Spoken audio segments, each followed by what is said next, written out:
Hi, this is Miss Felix, and I'm going to be book talking this book, Orphan Train by Christina Baker Kline. I want to start off with a fact from the book.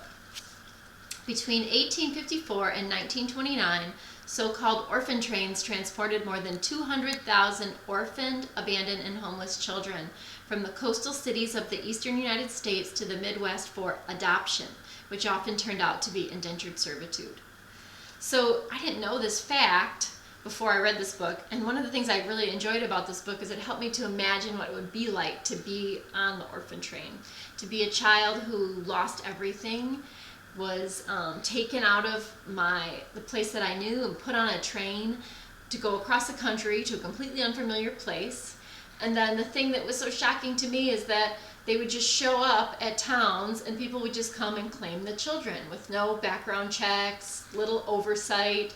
Many of the people may have been kind people who wanted a new child to take care of, but many of the people were also just looking for someone to work for them for free on their farm or take care of their other children. So I want you to hear some of the language of the book. The children have just gotten off the train for the first time. They're in this big room full of people. They're basically standing on a stage from tallest to shortest. So the children are like from preteens to babies, and their caretaker is talking to the adults in the room. He says, "You have the opportunity both to do a good deed and get something in return. You will be expected to feed, clothe, and educate the child until the age of 18 and provide a religious education as well, of course. And it is our deepest hope that you will grow to feel not only fondness for your child, but to embrace him as your own.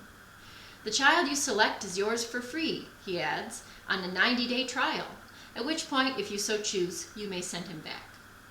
The girl beside me makes a low noise like a dog's whine and slips her hand into mine. It's as cold and damp as the back of a toad.